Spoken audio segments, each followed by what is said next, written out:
हम में से कुछ लोग यहाँ हैं जिनका जन्म मसीह परिवारों में नहीं हुआ,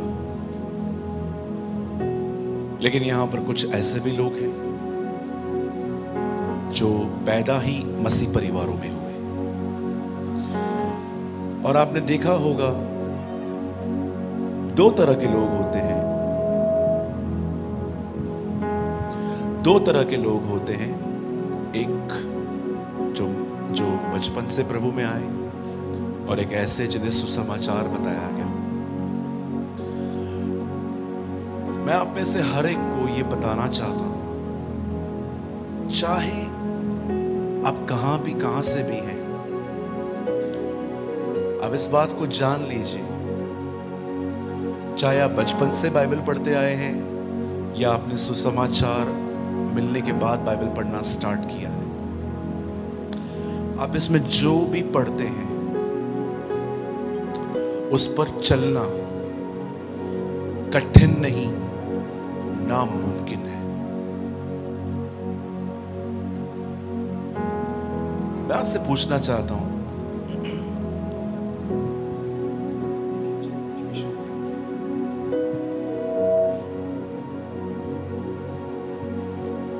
मैं आपको बताना चाहता हूं, चलना कठिन नहीं, नामुमकिन है। Shall I repeat again? जो कुछ आप बाइबल में पढ़ते हैं उस पर चलना कठिन नहीं, नामुमकिन है। Yes, I found.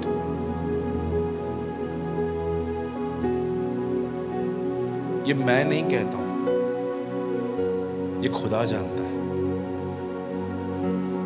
मैं आपसे पूछना चाहता हूं, आप दुश्मनों से प्रेम कर पाते? दुश्मनों से छोड़िए, कुछ लोग अपने चर्च के लोगों से बात नहीं करते, अपने भाई बहनों से बात नहीं करते। वो उनसे ही मिलते हैं जिनसे उनकी जमती है, वे उनसे ही बात करते हैं जो उन्हें उनके विचारों से सहमत होते हैं। इसे एक तरफ से ग्रुपिज्म भी कहा जाता है। शत्रुओं से प्रेम करो, यीशु ने कहा। आप इससे कितने लोग इस बात को जानते हैं, पुराना नियम अगर चलने के लिए कहता है तो नया नियम हमें उड़ने के लिए कहता है। कौन उड़ सकता है? किसके पास ताकत है? हम लॉ ऑफ ग्रेविटी में जीते हैं। हम ऊपर चीज फेंकते हैं, वो चीज नीचे नीचे गिर जाती है, वो नहीं उड़ सकती।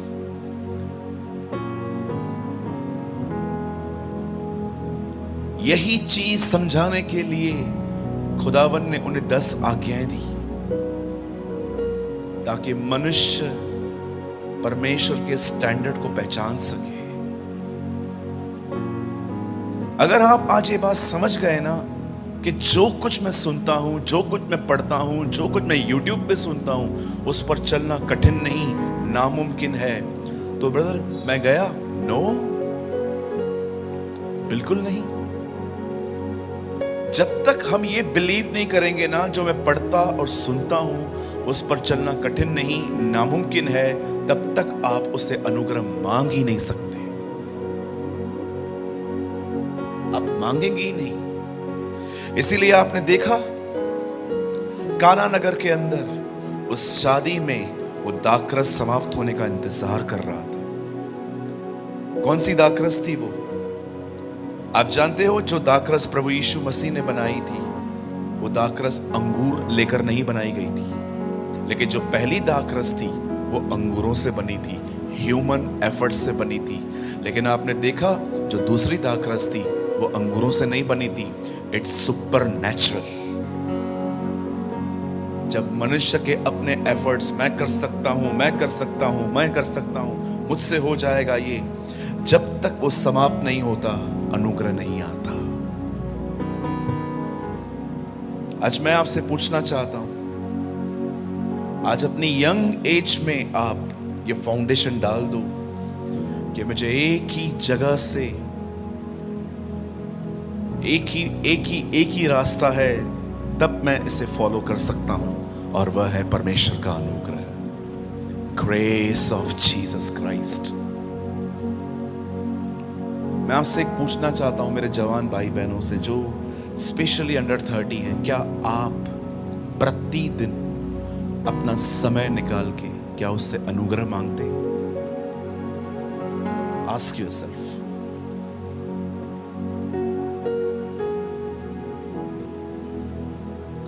यीशु ने कहा यहूदियों को, तुम पवित्र शास्त्र में जीवन ढूंढते हो क्योंकि तुम्हें लगता है वो तुम्हें अनंत जीवन देगा, परंतु ये पवित्र शास्त्र मेरे विषय में गवाही देता है।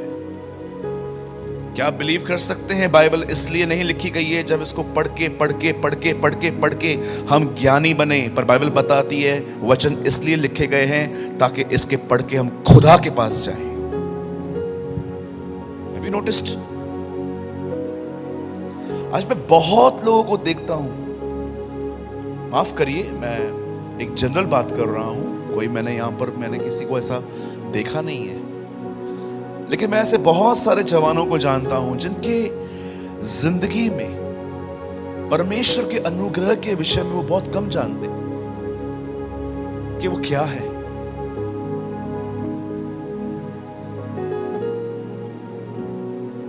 हमेशा याद रखिए,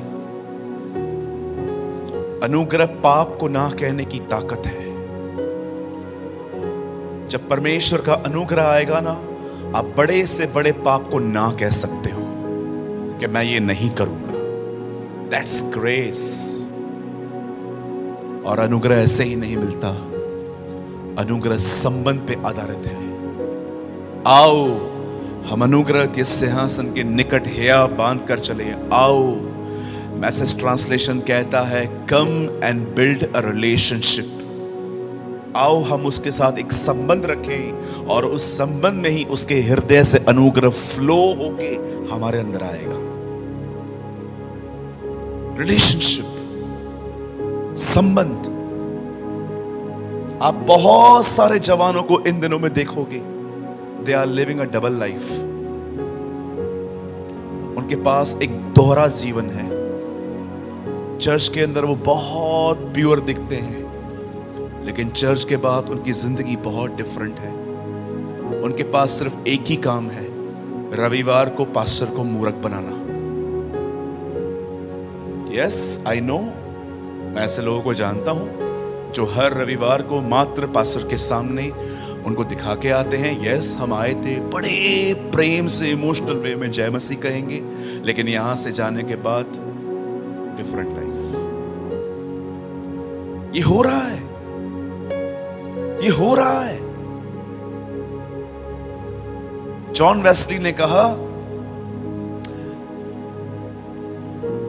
पहले कलीसिया संसार में जाती थी और संसार को बदलती थी, आज संसार कलीसिया में के कलीसिया को बदल रहा है।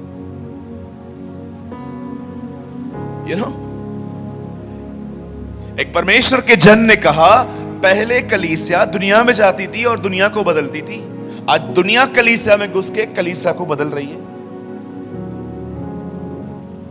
आज अपने आप से पूछिए मेरे जवान भाइयों बहनों, मैं आपकी आज कुछ नींव को बदलना चाहता हूं। मैं चाहता हूं आने वाले दिनों में एक विजयी जीवन जिए, हम एक विक्टोरियस लाइफ जी।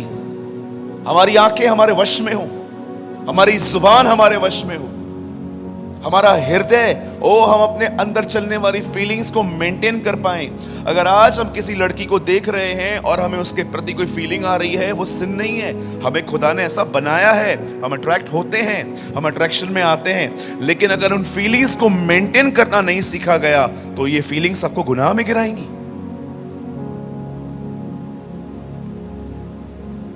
अगर आप यंग हैं, अपनी यंग एज में ये फाउंडेशन रखिए। I accept Christ when I was 19 and a half. मैं 19 साल का था जब मैंने प्रभु यीशु मसीह को स्वीकार किया था। मैं 17 साल से प्रभु में हूं। I'm a Christian from last 17 years. इन 17 सालों में एक नहीं 1000 बार मैं गुनाह में गिरा हूं, और मोस्ट ऑफ पाप जो हुए हैं वो टंग से हुए, मेरी जुबान से हुए।